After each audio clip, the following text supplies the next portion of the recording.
without further ado, I want to turn this program over to our master of ceremonies, Panama City's own Mayor Alan Grant.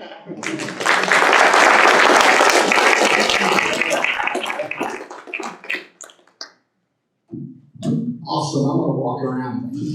Thanks so much for coming tonight. Again, I'm gonna hit on what Katie Brett said. Events like this don't happen by accident. It comes with a lot of planning, a lot of hard work, and a lot of people donating their time and energy to create this. That organization, Dade County Historic Society, is very special.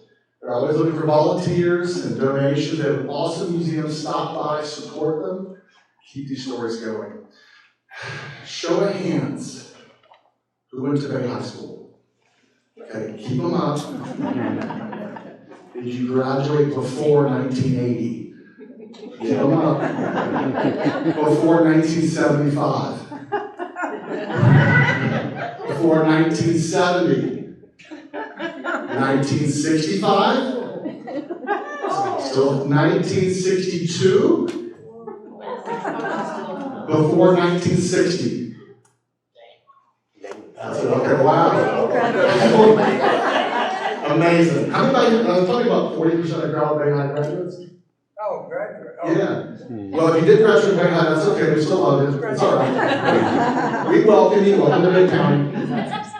This is an awesome night of stories, of their family stories, and your family stories of how they're all kind of interwoven. And that's what creates a community, right? It's a celebration of small businesses, family-run businesses. I'm a part of a family-run business. I know what that's like. A lot of arguing. But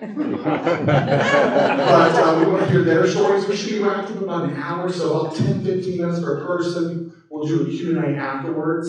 A lot of these are bigger families. There are lots of people probably need a family tree at some point to understand the hierarchy of who all was involved. But we're just going to get started with overviews of the business and your stories, and then we're going to keep working down the line, and at the end we're going to have a Q&A.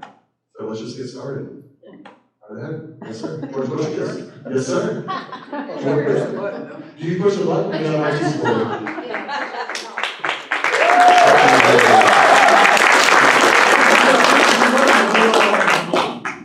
I want to thank everybody for coming tonight.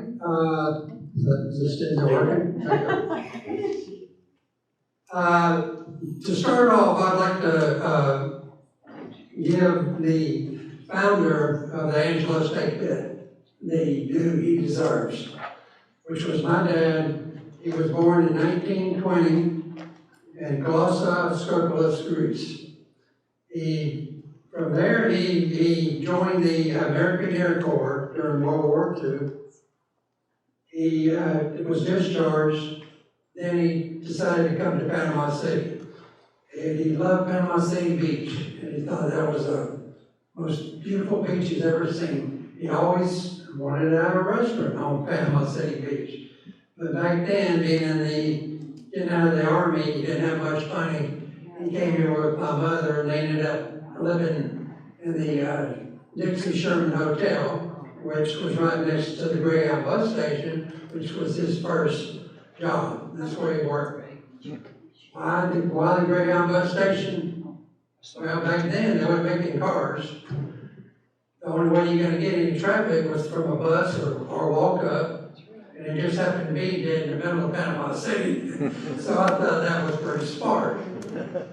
Well, he worked there for a few years. He sold that and then opened up his own restaurant called Angelo's, which was on the corner of 5th and Laverne, right across from the Marine Hotel. After that, he sold that to a lady, you probably remember her name, Miss Campese's, and she made it Mama Campese's. He had a National Guard carriage, so it worked out perfect for her. Then after that, he sold that. Then he went to downtown across from the Seven Seas, which was the west, right behind Walgreens. And it's called the Barbecue Ranch. I don't know if y'all remember that, but he had great barbecues. And another thing, he had on 15th Street, right in the middle of town.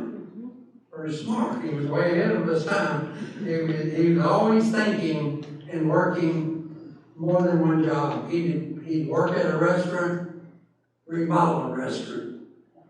Go to that restaurant, work it, remodel another one. He kept doing that. So the timeline keeps going. After that, in the 50s, he sold it and then went to Chicken Ranch. Now, I don't know if anybody remembers the Chicken Ranch, but it was right across from Bay High School. That was my dad's. They were partners. Oh, okay. Well, there you go. My dad bought me out for $5,000. Okay, there you go. See, I didn't have that one down here. That was about 1954. It's in my notes. Is it Yeah, 1954. I got that part right. Menu's right over here. Okay, see? Yeah. Learned something.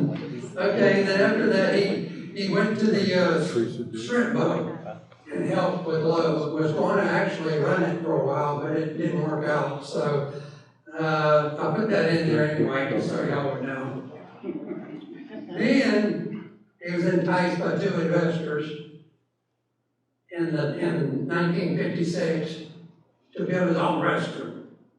And he didn't have that much money, and these guys had plenty of money, and they said, come on, Angelo, we can get us a restaurant on West Beach Drive. So he went and did all the work, and they named it Angelo's by the Sea. And that's the old Buccaneer Lounge after that. He said he was there for from 56 to 58, and then his partners bought him out. And he went down to the commercial bank, kind of depressed, and talked to Hugh Nelson. He said, what's wrong, Angelo? He says, man, I don't have a restaurant. He says, I just sold it. I don't have anything left. He said, you know, there's a 98 club on Panama City Beach. They got shut down because Doc Daffin, y'all remember Doc Daffin? Yeah, this is your little old shirt. MJ and Doc Daffin, I want your vote. He would ride around with a megaphone all the time. But anyway, he shut them down because they had fights and all that. And some of the people that were the comedians at the 98 Club. I don't know if y'all ever know, but it was Danny Gardner, Andy Griffin, and Robert Minchin. Okay, they all hung around there and told a lot of dirty jokes. There was a lot of gambling, slot machines, dice tables. It was kind of like a speakeasy, I guess. But they had to shut them down. My dad went in there and remodeled it, opened it up in 1958. Well, 5 years later, my dad,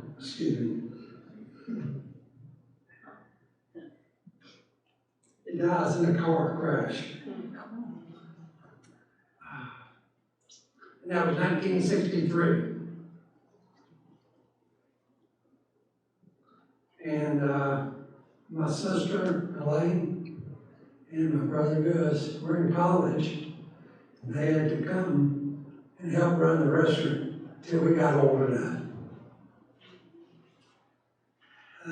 Sorry about that. It's kind of just like it's yesterday. But in the late 60s, they started four-laning the Front Beach Road, which back then was not Highway 98. And me and my brothers were all like sick. What are we going to do? They're going to be going 50, 60 miles an hour. They'll be running right past us. They won't even see this place. So this guy was in the restaurant talking to my brother Gus and said, I got this statue I'd like to see. And that was the steer that we have out front. And my brother said, that's a bull. What am I going to do with that? He said, he said, can you change it? He said, oh, yeah, we can make it a steer. He said, but it's got to have long horns too on it. So the guy took half the money up front, he left. The whole summer, we didn't hear a word from this guy, right? My brother, we had a deal, there was three of us. Anything over $1,000, we all had to vote for it. And he didn't vote. And we told him, that's on you. You're going to pay for all that. But anyway, we're open the next year, which is 1970, and this semi comes pulling up with this big steer on there, and parks out front, and he walks in and says, "Where you want us to put it?" And I looked at him like, "Well, you just put it back there in the back of the parking lot." And we had to call Freeman Electric up, and they had to come out there and build us a sign and a platform to put him on. Well, that's how Big Ghost came about. I know a lot of people want to know that. But we had a name the steer contest later, and it was named Big Guns because that's what a lot of people put down on their cards. So they won a cruise to the Bahamas for two. We called them up on the radio station and announced it and gave it to them. That was very cool. And anyway, we added on about 7 times. We went from 250 seats to 633. So, and we've been very successful all these years. And I owe it to my sister and my brother, because they could have just thrown in the towel and then that would have been it. But I'm here today because of them. And that's about all I got to say. And what Paul Harvey would have said is, now you know the rest of the story.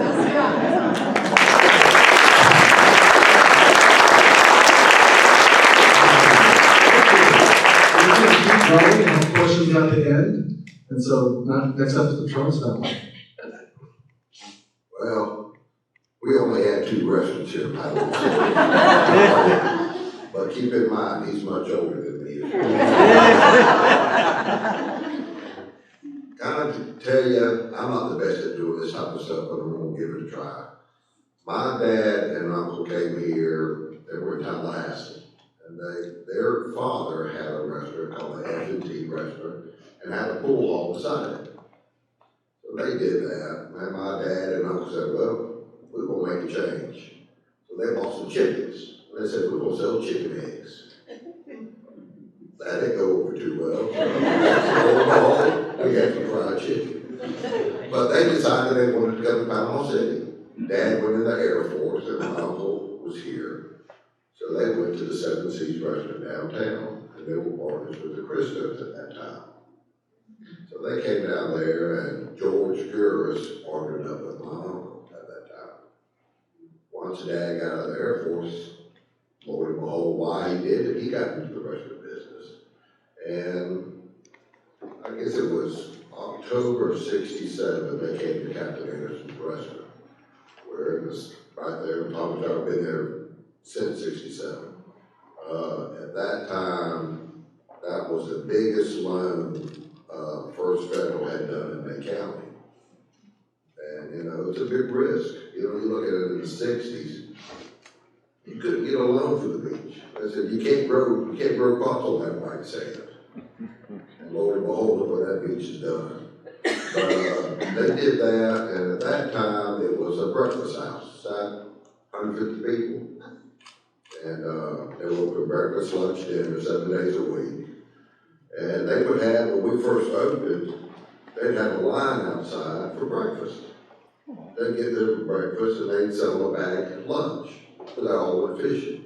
Afterward, that place was a ghost town. Everybody was gone.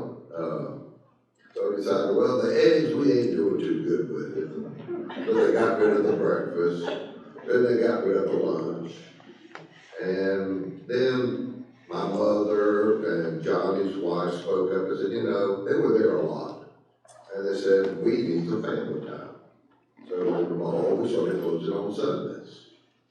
And that's how the Sunday started. Now we open maybe 2 or 3 Sundays out of the year. But our restaurant, just like Mr. Butchikas, it's all been family run. And I look at it now as, I'm fortunate, I pulled my key out and unlocked the door, but I'm not the one doing the work. The staff is the one that's doing it. You know, I take credit for it, but I look at it, they're my partners. You know, if they're doing good, they're happy, we're all happy. But you know, we'll have, on a busy night, we'll have over 2,000 people go through there. And the let's say we talk to 100 or 200 of them. The staff is the one that brings them back. You know, you got good food, or you hope you got good food, but the service, the way you're greeted, that's what brings people back. And you know, like when my dad and uncle went out to Captain Anderson's, just to kind of show you how good the community was back then. Dad and them got that restaurant, they're like, well, God, what are we going to do about groceries? The Andersons filled that restaurant slam full of groceries for cheap, and said, y'all pay us back on that when you can. And if it weren't for the Andersons, my dad and uncle would not have ever survived. January of '67, Captain Anderson did 4,000 in sales. Now, they came here in October '67. January '68, they did $16,000 in sales, 4 times. And that wasn't tourism, that was the community. Everybody came out and supported them. And we try not to forget that, you know. Tourists, they come and go, but kind of your backbone is your community. You know, people sit there and say this and that, but your community, you know, so many people we get, say, oh, we got some friends in, we got to bring them out there. And that's the best advertisement we could ever get. You know, you get people, when they come in town, they'll drive by 50 restaurants. But it is such humbling and an honor when they pull into your parking lot. You know,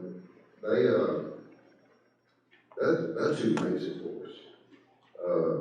But staff, we've had people, over 25 people been there 30 years or longer. We got a guy there right now named Leon Harris, and he cooks our steaks. He's the only one who cooks them there. We figured it out by himself. He's cooked over 500,000 steaks by himself. Wow. At a seafood restaurant. And, but now, he's been there almost 45 years too. So, but the longest tenure, talk about the Greyhound bus, there was a man called Alonzo Keys from Mariana. He lived in Mariana, and I think he had 9 or 11 brothers and sisters. It was up there, I can't remember, I got that number wrong. And he wanted to go to the big town of Panama City. And his dad told me, says, son, if you leave, don't you come back. But he wanted to try. So he came to Panama City, got off that Greyhound bus, and the closest restaurant at that time was the 7 Seas. He came in, started off as a dishwasher, and moved up.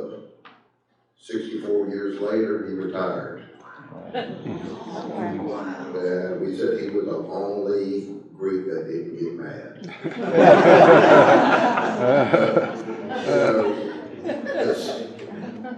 You know, I would love to take credit on what that business has done, but we can't. The staff is the one who's done it. And if you had my brother Jimmy up here, he'll tell you he did it all.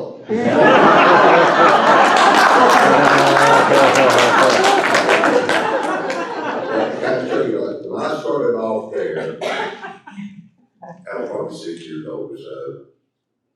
I got baked potatoes, got a whopping $1 an hour. I thought I was bringing in the money.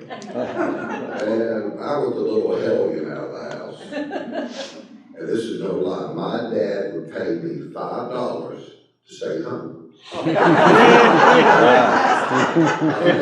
got in so much trouble. I got mad at an employee, and I got that feta cheese juice, and you know, that stuff stinks. I threw it and I missed it, was all in the parking lot. Ooh, my daddy wouldn't do that. Now you're talking about your congressman, show you how tight this boy is. We had full of ketchup bottles, and my dad would give him a couple cents for a ketchup bottle. My brother, he was a CFO, now he's gone. He'd fill up a ketchup bottle and mark that one down. Fill up another one, mark it down. He was going to be sure to get his money. But you know, it's been an honor to be here, but the community is what's kept us thriving. We've been here 58 years, and we couldn't be here 5 years if it wasn't for the support of the community. And, you know, our place, just like these other businesses up here, I bet you we got a dozen people that have met there, and they're married. I mean, and it's a big family. I mean, but you know, it's so many people, we spend so many of our hours there. That's the family. A lot of times we say that really knows who we are. They see us at our highs and our lows. And it's something else. I mean, just like once a month, everybody brings food. We have like a potluck. That's what we do. We celebrate their birthdays once a month. We give them a little gift, ain't much to it. So far with the staff, what we've done, we took a bunch of the people from the kitchen to Top Golf. And some of them didn't know which way to hold the golf club, but they had the best time. Then we went to the farm, we had a little picnic up there, rode around, and then, I guess about 2 weeks ago, everybody, we went behind schooners, had a bonfire and dinner out there. And the thing is, you've got to take care of yourself. If it wasn't for them, we wouldn't be here as well. But that's really how this little restaurant is made. But following somebody like Mr. Butchikas, what they've done with family sure shows you how to do things. And if it weren't for their insight and seeing what they've done, you got family, you got everything. So that's all I got. That's about it.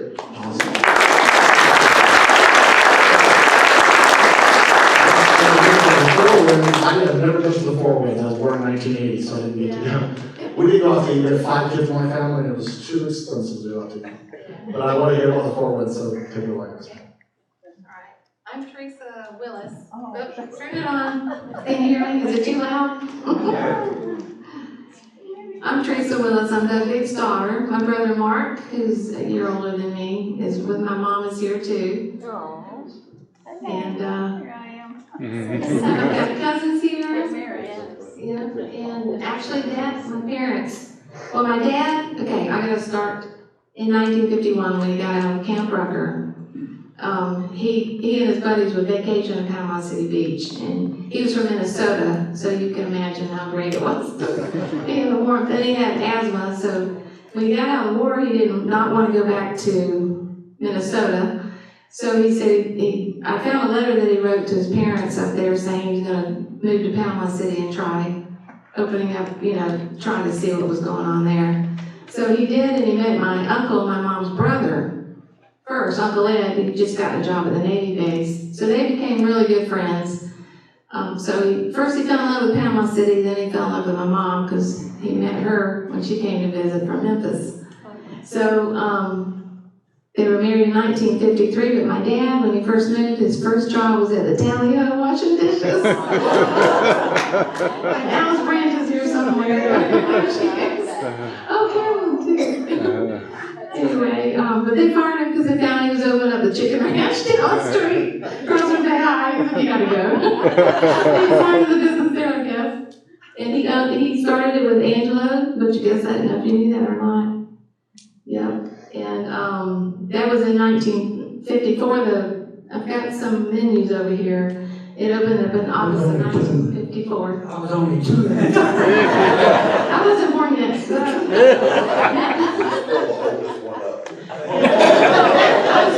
I was born the next year, so don't worry. Anyway, but he bought him out because he wanted to run it on his own. So he gave your dad $5,000. He borrowed it from his parents. And there was a chicken ranch. My mom made those outfits, the car hops. She's a very good sewer, so she made those.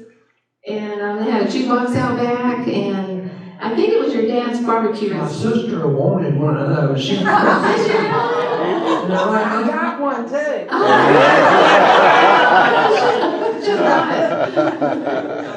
But evidently that was the place to go. The Sutherlands lived down the street. They lived above the funeral home. And I guess it's okay to take, after Steve Sutherland's dad passed away, his granddaughter came up and said he was a teenager at the time, and he would go and bang on the door and say, I want 2 ranch burgers. My dad, you can't have, because they were huge. And he said, you can only eat 1. He goes, I want 2. I want 2. So he gave it to him.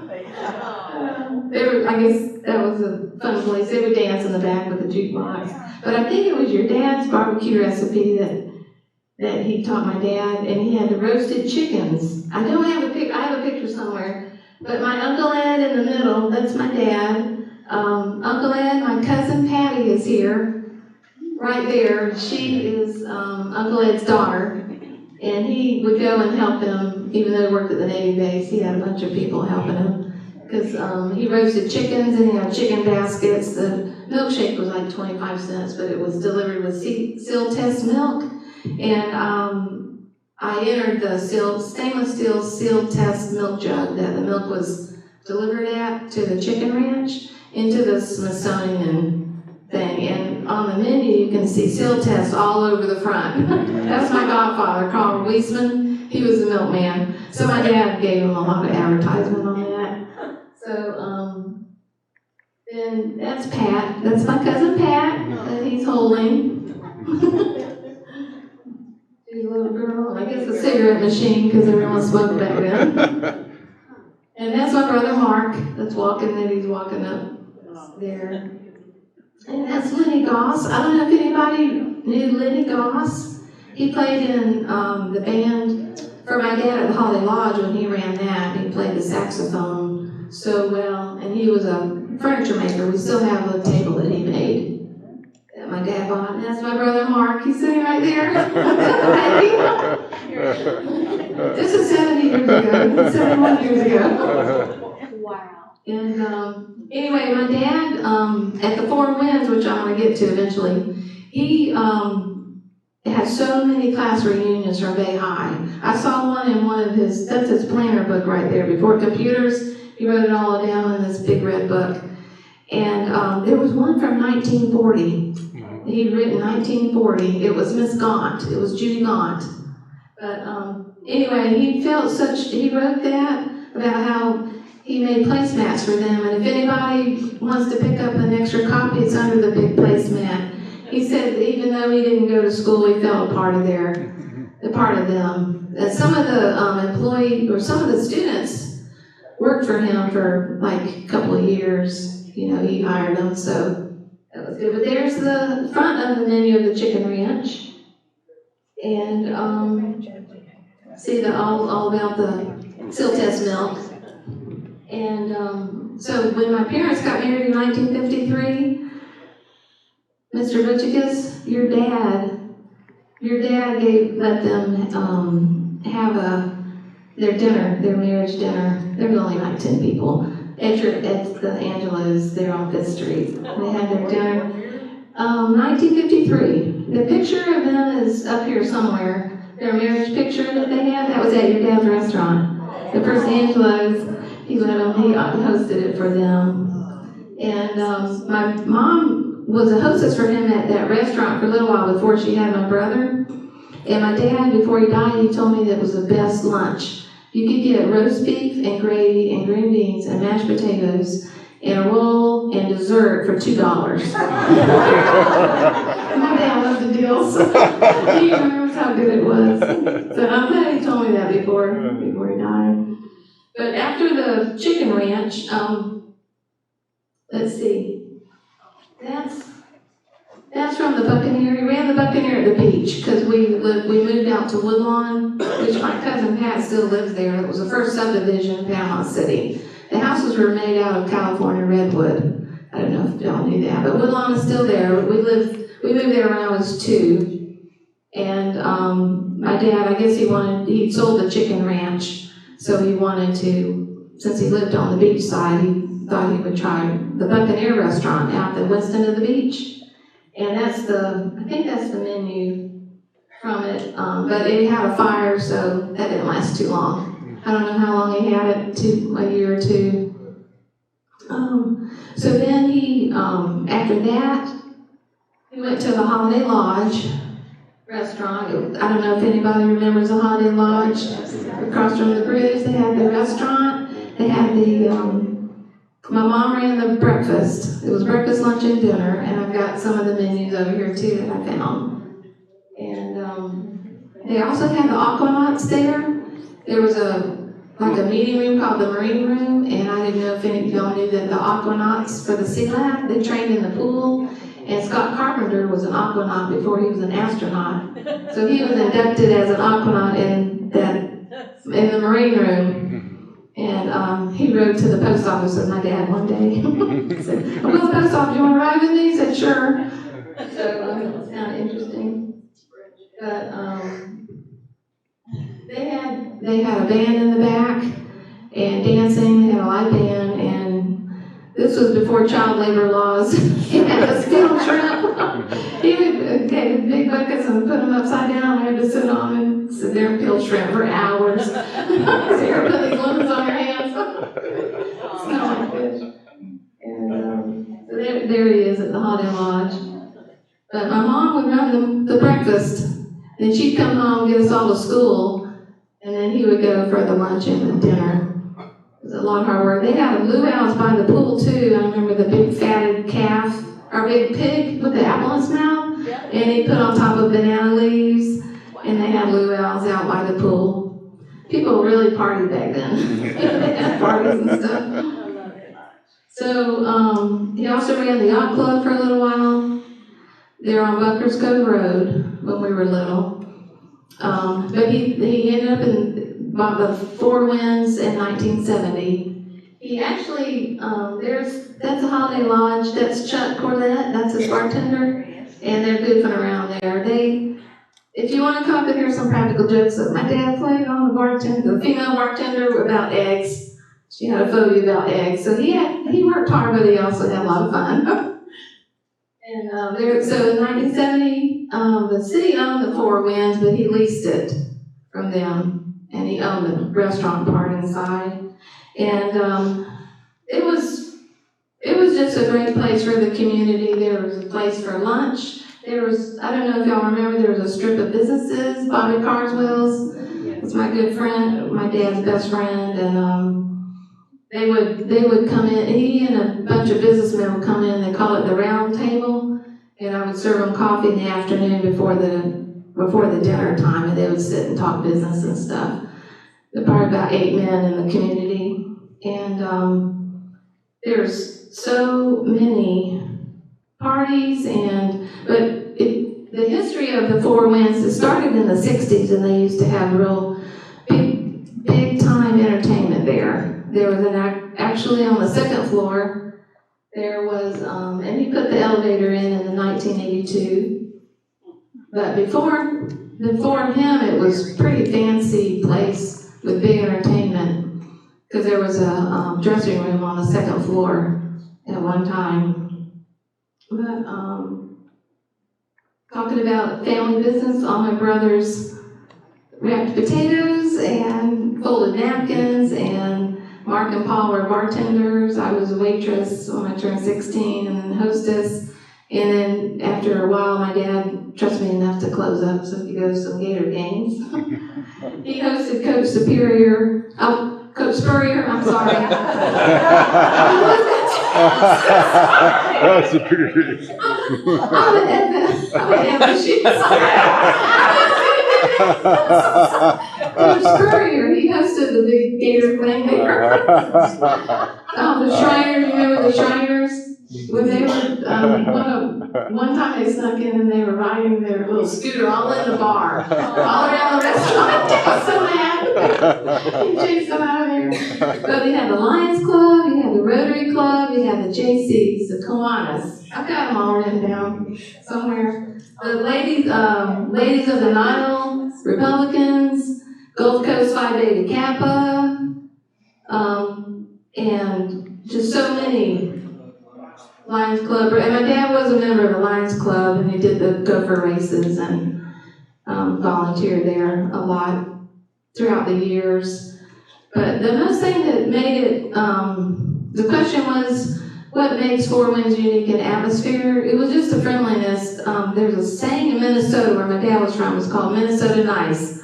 And he would literally go to every table and see how people were doing. He knew so many people by name. He became friends with a lot of the people that lived on the boats on the marina. They would come to Panama City and hunker down in the winter. And they would come in, you know, like 3 or 4 times a day to eat. Maybe not that much, but they were regulars. And he knew my first name. He just was so personable and became friends with him. One of his not car hops, but the waitress at the chicken ranch, he kept in touch with her over the years, and she had a boat, and they would come. They followed him to the Four Winds and visit with him.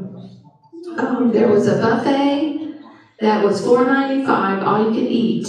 It had chicken, fish, roast beef, beef tips and rice, or roast beef, salads, vegetables, bread, hush puppies, Jello, salad bar, yeah. And the best bread pudding you ever ate. He made his bread pudding out of old hush puppies. Specialty recipe. Some of his item menus were like this, and there's the menu over there. Seafood au gratin was his recipe made with sherry wine, which is all a Dugan. His nickname from the war was Dugan. They all had nicknames. His was Dugan. And they were the best hot oysters you ever had. So many people wanted that recipe and they would never give it out. But I have it now if you need it.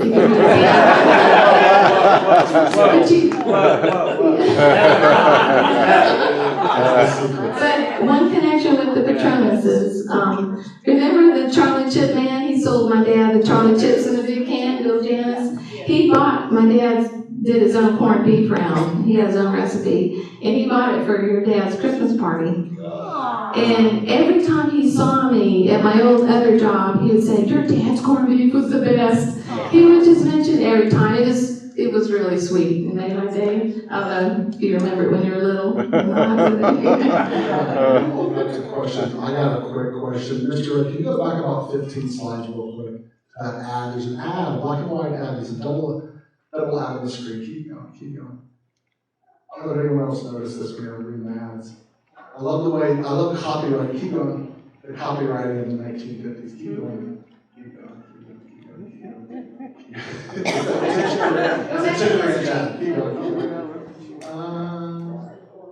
Before that, keep going. Right there.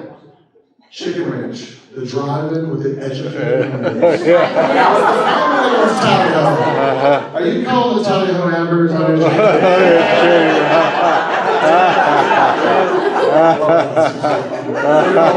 questions. Who has a question? Just raise your hand, I'll come to you. Yes, sir.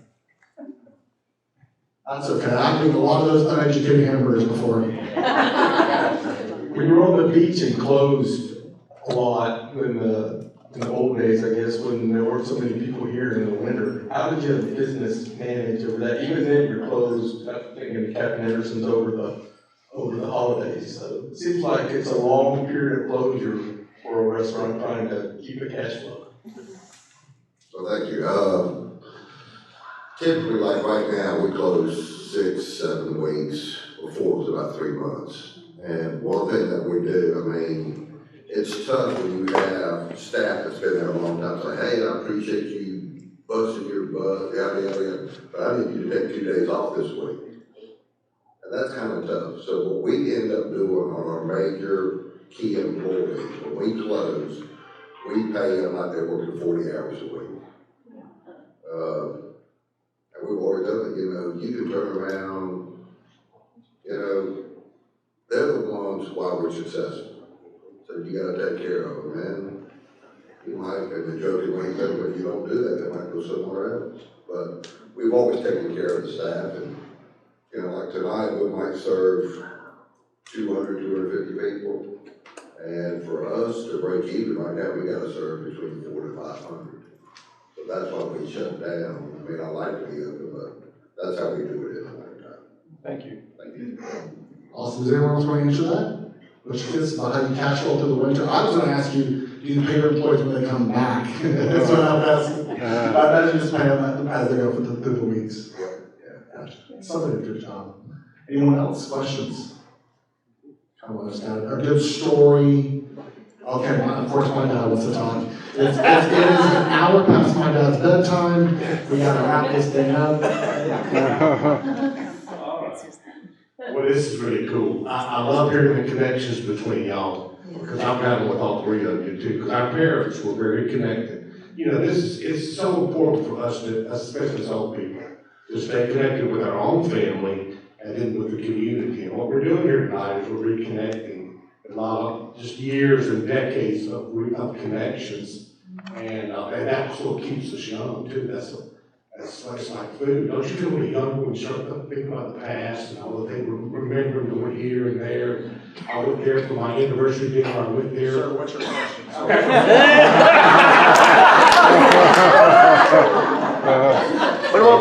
Okay, I have a comment. I have a story. You said it in a story. The connections. Believe it or not, you know, my family came here in 48 from Tallahassee too. And the restaurant business, we started with Jimmy's Tally Ho Chicken Box, and we opened up 2 drive-in restaurants in Pensacola and the car wash in 54. But my mother told me that she had senior English with Johnny Patronis at Tallahassee. Can you believe that? Okay. And the Butchikas, see, my father, when he shut down the restaurants about 11 o'clock, 9, 12 o'clock, he went straight to the Dixie Sherman or to the Cove Hotel Lounge. And I'm sure he shut them down most nights. And I think many of those nights, Gus Butchikas, Big Gus was with him those nights. So they were like this, because they're all in the restaurant business. They all knew each other back then. And so my dad was killed in a car wreck in Pensacola in 61. It's just kind of weird. In 61, a car wreck, and then his buddy Gus was killed in a car wreck 2 years later in 63.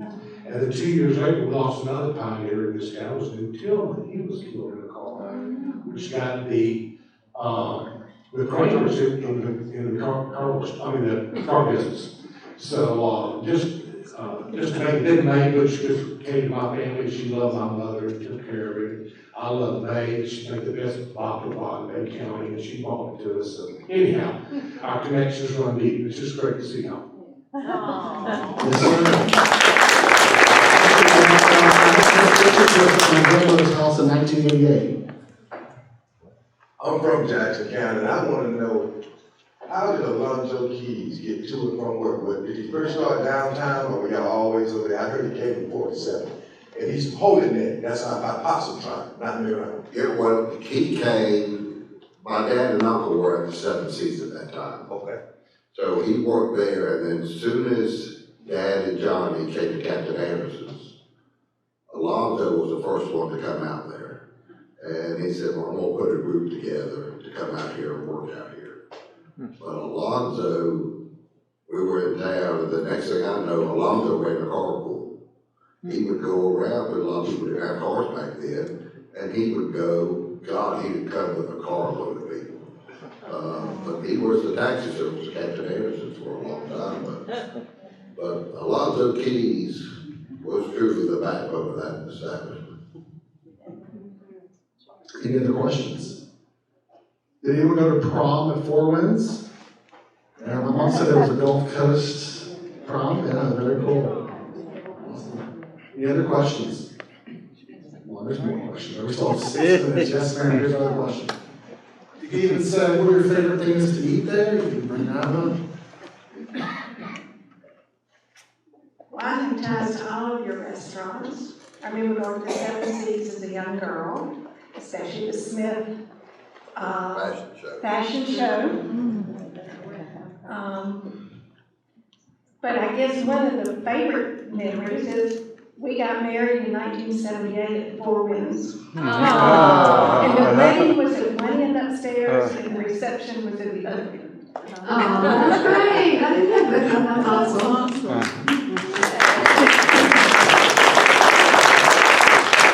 I do have one real quick story. Tell us a story. I forgot to talk about. Someone that got married there, their son the father was a general, and the governor was invited to the wedding reception. And so when everyone in town found out that I think it was Governor Askew, when they found out the governor was there, more people showed up that were invited. And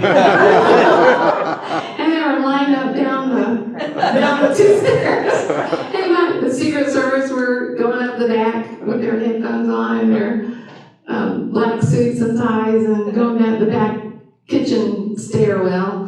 It was crazy. I'll never forget that. My poor dad and mom had to scrounge and make more food. More food. It was a crazy time. Awesome. Well, Mr. Hurst, he's probably got a good story. Let's wrap up. Question. I just wondered if each of you would just mention a few of the famous people that have eaten at your restaurant. Maybe some of the actors or the singers or the politicians that have been there. If we could just hear a few from each of you, appreciate it. The only one I know of at the Four Winds was Sam Elliott. Remember the movie The Frogs with Raymond Land? They filmed it out at Eden State Park. My mom and her neighbor Corky went out there and they fell in love with him and they invited him to the Frogs for lunch. And he accepted. So that was the only star that I know of. I know you have a lot at Captain Harrison's probably. We've had a few. We've had Buddy Epson, and then, what was the name of that show that he was on? Beverly Hills. He came in on a yacht, came in and ate dinner, and left. But that was pretty neat. But we've had quite a few. We've had Ted Williams. We've had a lot of football players come through. They're country singers. Johnny Cash, George Jones. Matter of fact, George Jones was supposed to be at the CMTs one night getting an award, some distinguished award. And they said he couldn't make the dinner, but George Jones was known as No Show George or whatever. He was in the restroom during that particular time. But we've had quite a few singers. I don't even know where to start, but we've had quite a few people there. One, I guess, but we've had, of course, you got your politicians. We did a fundraiser there for John McCain years ago, and that was unreal. But we've had a couple of, I guess, our biggest celebrities in the community. Oh, I've got something. Brigadier General Gregory Brundage was a busboy for my dad's restaurant. And I believe you two were too, at one time, for a short time. Were you spying on him? I'm teasing. Lori Morgan, she came out, she was really sweet, really nice. The biggest one I thought was Hank Aaron. Oh, wow. When he came out, I sent somebody to the store and got a bunch of balls. I didn't sell them all, and one of them was to George, and I gave it to my son, George. Yeah, that's good. But we had Hank Williams Jr., and who else? Honey Boo Boo.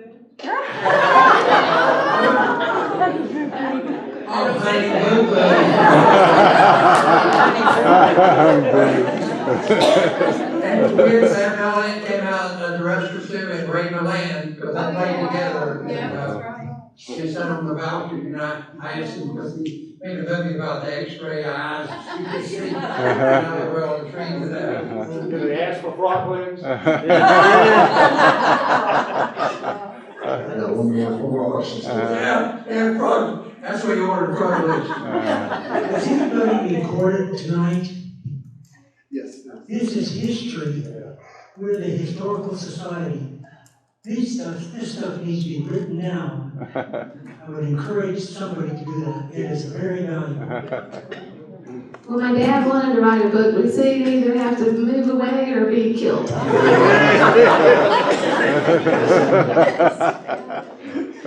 There was a picture of 4 servers for, I guess, the third restaurant, I don't know which one it was, the Four Winds or at what time, I guess it was Four Winds at that point. I would like to see that again. It looked like it was Tom Hibbs and other people that we might recognize. Yes, it was Tom Hibbs and Stu Elwood, yeah. They were called the Eptides. Stu Hollowell and, Tom Hibbs. Alan Barnes, and I'm sorry, I cannot remember the singer. He was really good. We can't remember his name, but he was. Yes.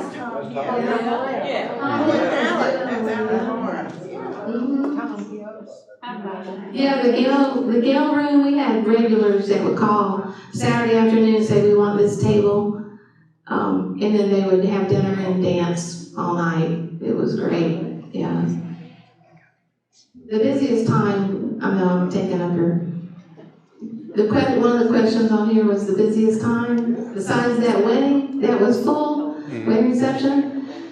New Year's Eve was crazy down there because of the band and my dad would do all the tablecloths and we had all the hats and the noisemakers and everything.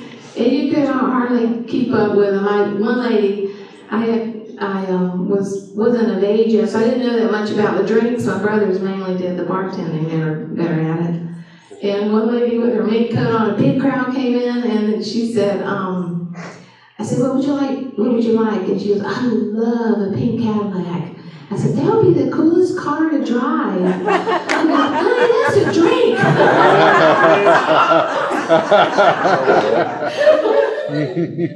Awesome. We're gonna wrap up, but I want to touch on what Pastor Hazard said about recording this. These stories are super important. If we don't keep telling them, we don't write them down, they disappear. Maureen Womack saved stories for decades. Rebecca Saunders, Bob Hirsch's whole crew is saving these stories. And again, come to the Fellowship Museum in St. Andrews, come downtown Historic Society on Harrison Avenue and see the museum. Let's give the panel a round of applause.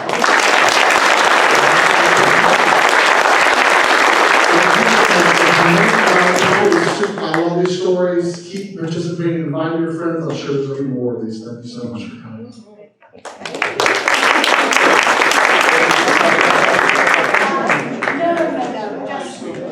Really quickly say that even though I wasn't here before 20 years, it was really enjoyable for me to listen to. Not only was it interesting, but you made me laugh such a lot. It's so good to laugh. Thank you very much, all of you, for that. As well to Gulf Coast, I forgot to mention that at the beginning, especially Laura Herter, who organised the room and everything for us tonight. Thank you, Laura.